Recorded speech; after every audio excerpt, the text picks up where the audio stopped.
Welcome back, everyone. So we're going to do a quick impromptu 12,000 mile update on the CX-5. I've got a few things I want to talk about, actually. Mostly good things. But the reason we're doing this video now is because I'm bringing it in for my very first warranty claim. Oh my God, no way. Warranty, what? Yeah, I know, right? Well, the thing is, I want to be as transparent with my videos as I can. And that means talking about good and bad, you know? I love this car. So a little background. This is a 2022 CX-5 Preferred. And I've made a few videos on this car before, and I've gotten some very interesting responses. And a lot of folks have bought these cars after watching my first two videos, and I hope this video doesn't change your opinion of the car in a negative way. So let's get down to it. I have an issue with my driver's side headlight. Now, these cars have LED headlights,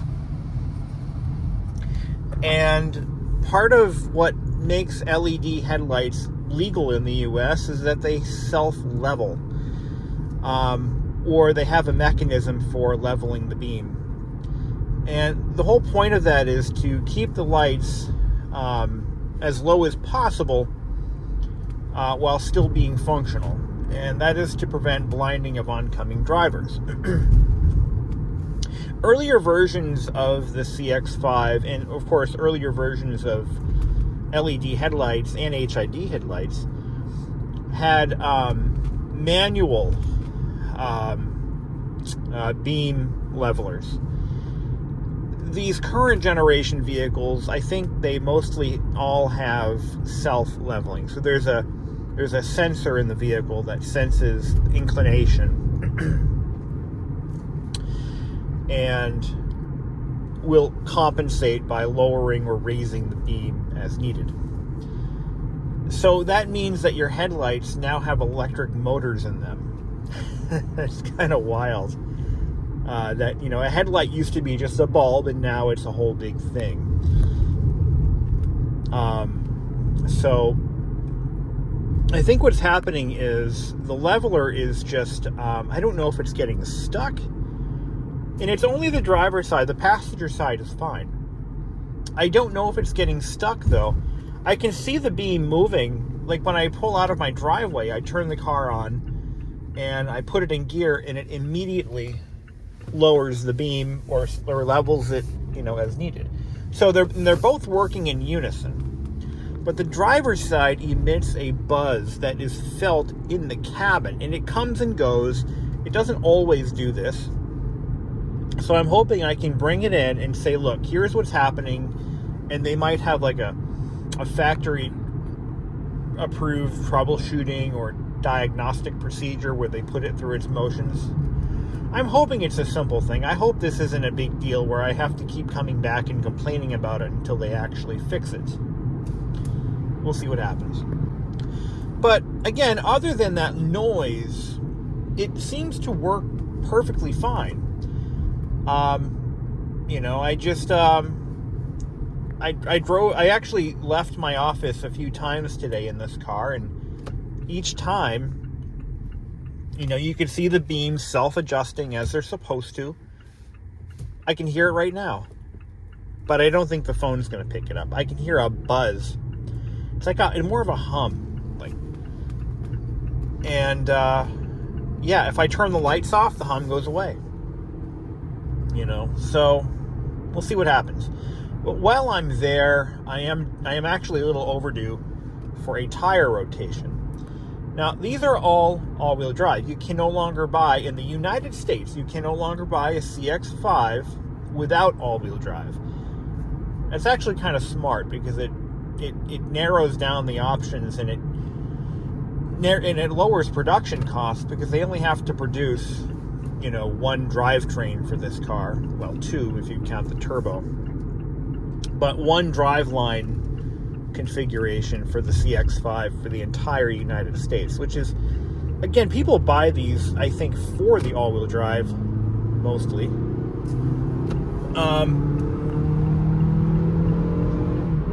This thing really screws. I love this car. It does. It really screws when you're getting on the highway. It moves. And this is the non-turbo. And it shifts so smoothly, especially under acceleration, which is not for automatics. Usually when you're under hard acceleration, that's when they really start to show their limits. But the Sky Active transmission is incredible. The only thing that, and I've talked about this before, is when you're at low speeds in parking lots or in traffic, these transmissions are a little more jarring than you might be used to. They really are. And that's because the torque converter locks up at above about 7 miles an hour or so. So it feels more like a manual transmission when you're above 7 miles an hour. It really does. And for some folks, that may be a little, you might think it's broken or there's something wrong, but that's not the case. The driveline is essentially locked up at that point. There's no more fluid coupling to dampen the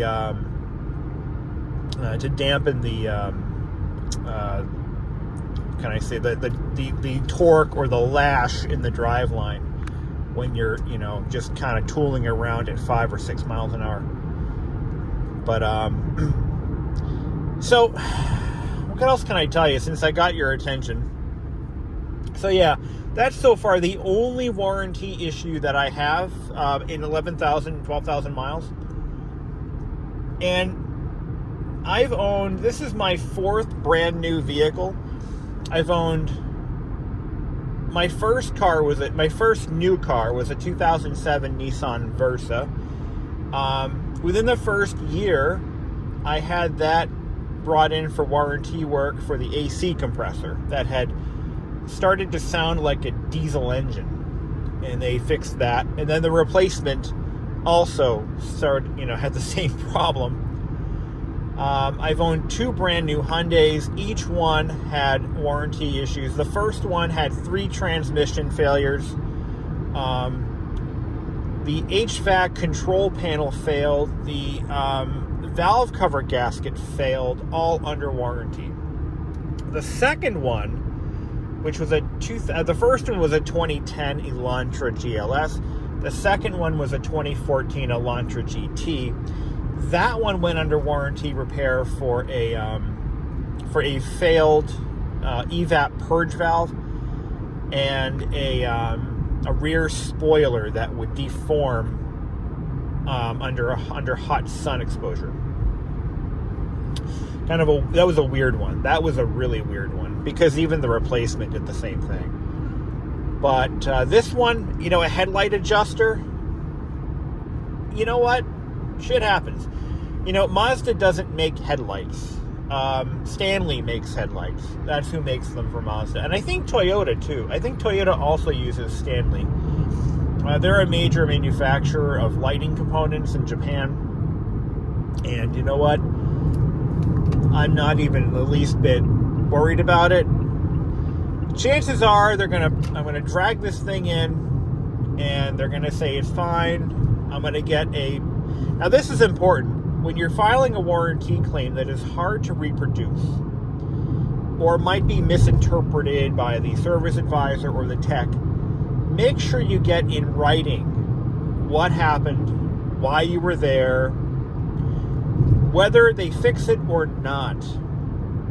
This is something I learned from watching Steve Lato's videos, because there's a chance that it could be fine. It might pass diagnostics. They can't reproduce it. So when it catastrophically fails after the 3-year mark, when it's out of warranty, when your new car warranty's up, you can say, hey, I brought it in 6 times for the same problem and you didn't fix it, and now it's really broken, and that'll buy you some goodwill if you have that documented. Sometimes the manufacturers will make exceptions and they might repair the part under goodwill or whatever. So yeah, that's that. We'll talk about that at the conclusion of this video. I'm going to talk about what the dealer said, because we're on our way to the dealer now, and we'll see what the end result is. So other things that have gone wrong with this car. One of the issues that I've had with this vehicle since day one is the paint. Now, I really love the look of this car's finish. It is a beautiful, beautiful finish.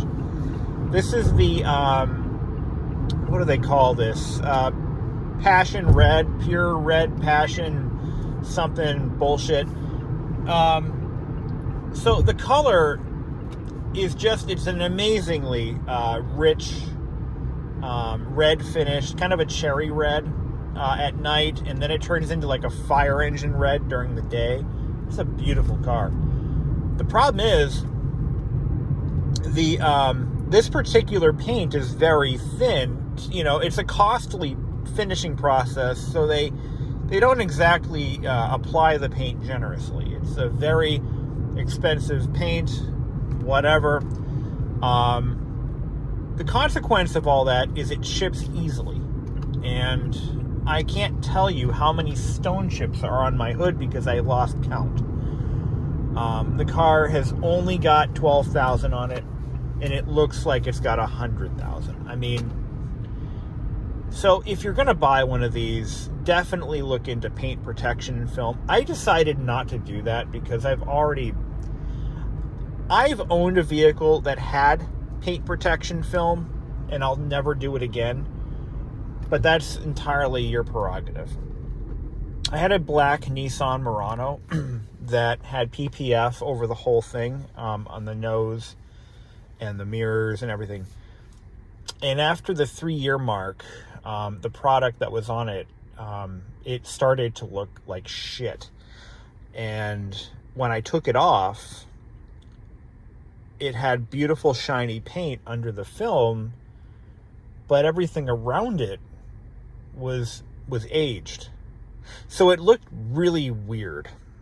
So it didn't look good. It didn't look good at all. It looked terrible. So I have kind of sworn off paint protection film for that reason.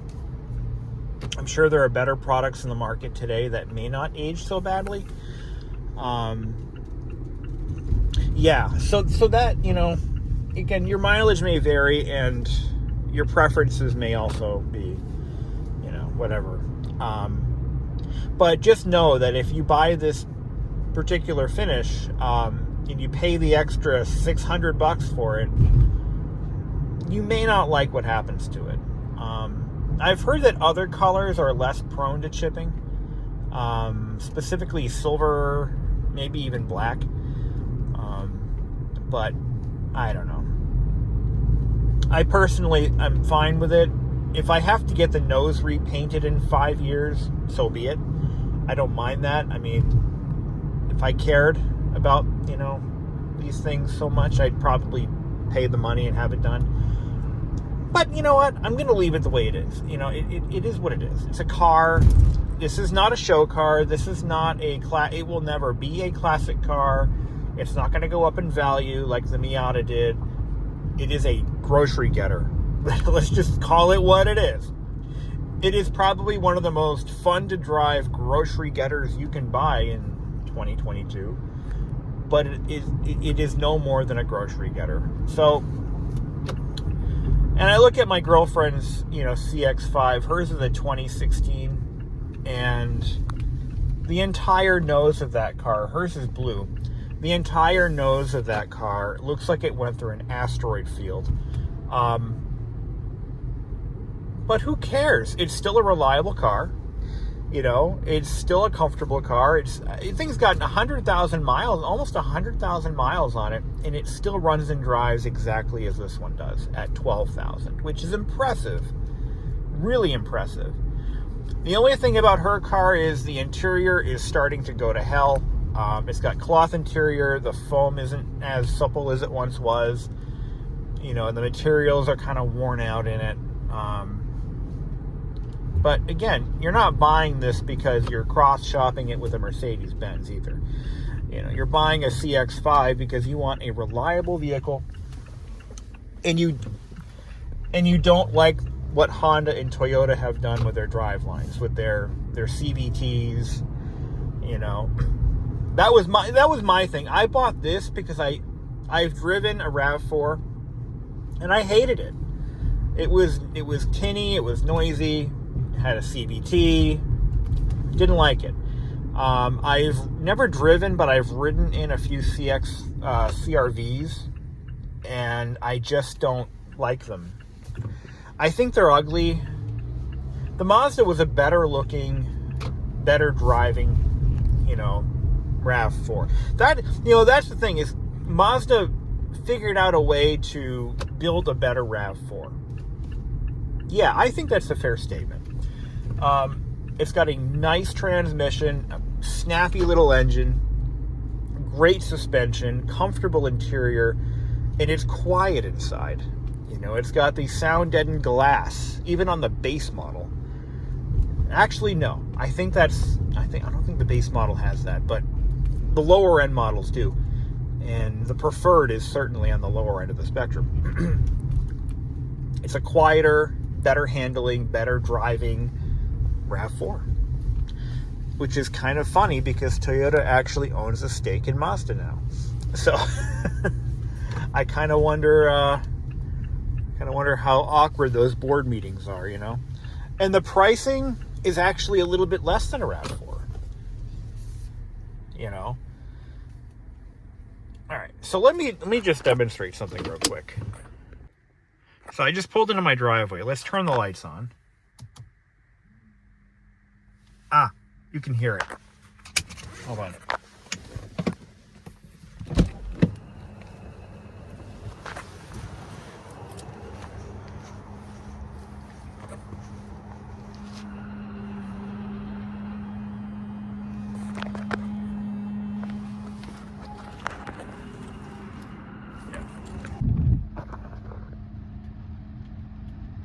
All right, so I'm just leaving the dealer now. So I guess I was conditioned to experiences in dealerships that suck, because I was expecting a fight, like I was going to have to bring it back 12 times and, you know, the whole rigmarole. Well, we couldn't duplicate it, so I'm sorry, but you're going to have to. You know, I'm just so used to that, because every time I had a problem with my Hyundais or my Nissan, it was always, we couldn't duplicate it, sorry. And you know what? This was in and out. They're like, yep, it's broken. No worries. Parts on order. Here's a free water and a granola bar. We rotated your tires for you, 25 bucks. Bada boom, bada bing. And I also, they finally got a set of splash guards in, because I've been waiting for these to come out for a while now. They finally got them in, and they gave me a discount because I've been waiting so long. I love that dealership. I'm telling you, I'm glad I bought my car from them, because and the people who work there are just so nice. They're just so nice, like, you know, welcoming and friendly, and I love dealerships like Werner Mazda in Manchester, New Hampshire, in case you're in the New England region. They're a very small dealer. They're a family-owned dealer. They're not corporate. They're not some big conglomerate. As a matter of fact, my girlfriend actually knows the owner of the dealership. Not that that has anything to do with how they treat me, but I mean, they're just so nice. And, you know, I've had, like, you know, 1 or 2 bad experiences from them from years ago, but I think it was just the employee that I was dealing with, you know. But and that was an unrelated issue to this car. It was I brought my Miata there for I forget what I brought it there for. and the woman was kind of rude to me, but she's not there anymore. I haven't seen her since.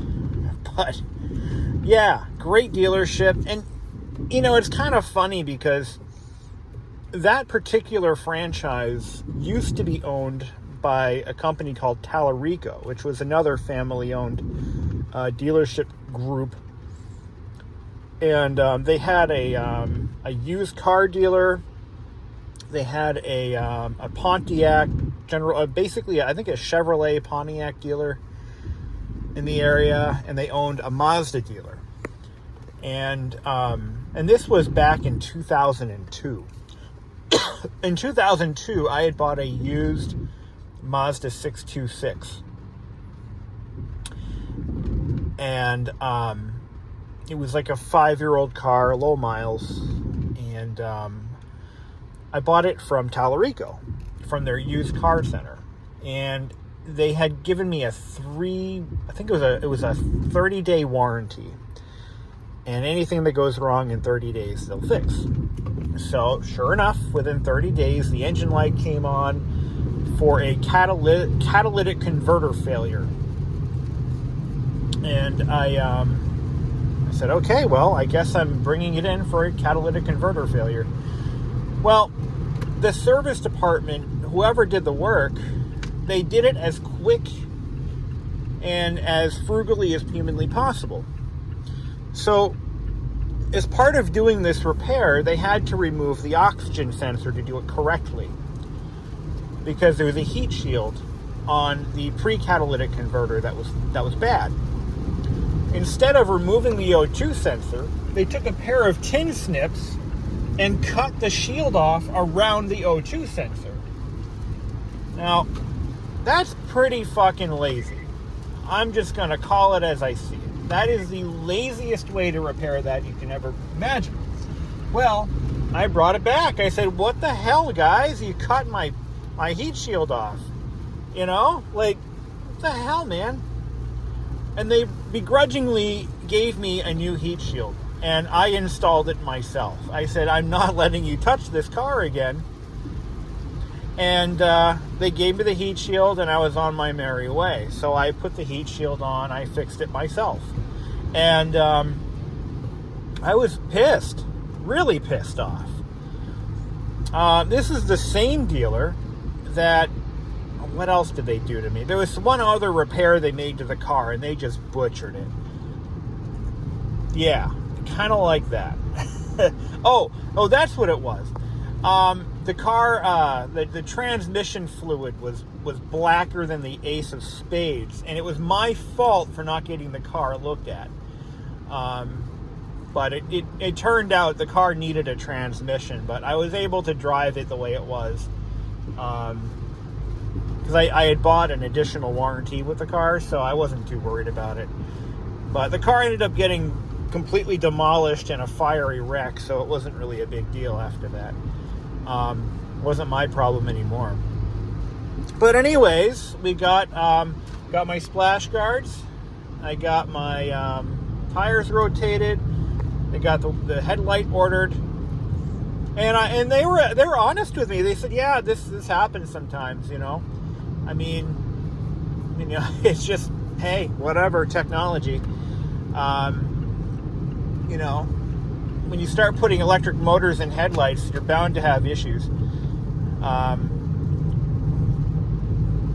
But that's the future we live in when everything is over-engineered. I like the LED lighting. It's brighter than the sun, but I would be fine with, halogen projector lamps.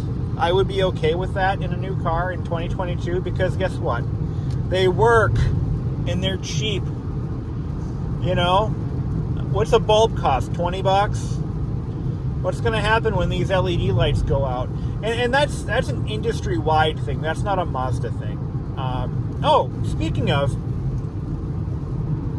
yeah, because if you Google buzzing LED headlamps, you're going to find that every automaker has dealt with this issue in the last couple of years. It's those motors that Sometimes they lock up, sometimes they malfunction, and there's just just the way that's the way it is. What was I gonna say? So I was looking at the new CX-50 they have in the showroom. They've got a beautiful CX-50. Now that's going to be, I believe, in a couple model years, that'll be the replacement for the CX-5, and it's a good replacement. It's a nice looking vehicle. I prefer the styling of the CX-5 myself, but whatever. It's a natural successor, I guess, to the CX-5. Now, I was looking at the dog tag, the sticker on the door frame, and wouldn't you know it, it actually states on the tag, manufactured by Toyota, Mazda, North America, or something to that effect. They're actually not even hiding the Toyota connection. It's just, yeah. So the plant that they're being made in the U.S., is a joint venture between Mazda and Toyota. Now, they've been talking about this plant for a couple of years now, but it's good to see they're finally rolling out vehicles that are made in this new plant. So I thought that was kind of interesting. So yeah, if you buy a new CX-50, it's going to say right on the door tag, Toyota Mazda.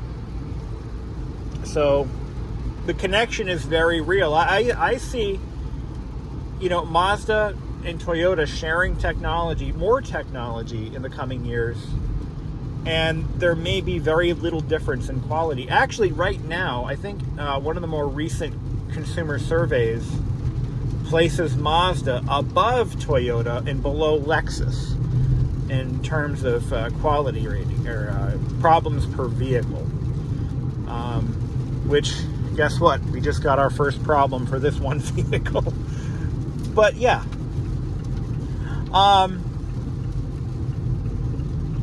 But the thing is, I don't count that a headlight motor.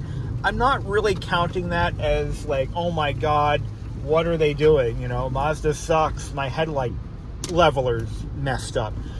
I don't even consider that a real problem worth mentioning, because problems that I'm concerned about as a consumer, as a vehicle owner, somebody who shelled out a significant pile of money for a new car, I'm concerned about drivetrain issues. I'm concerned about safety issues, which that kind of could be one, actually, come to think of it. But, if I had to replace an engine, a transmission, drive shafts, rear differential, stuff like that is what I'm concerned about. I don't care if the infotainment system is not wireless CarPlay compatible.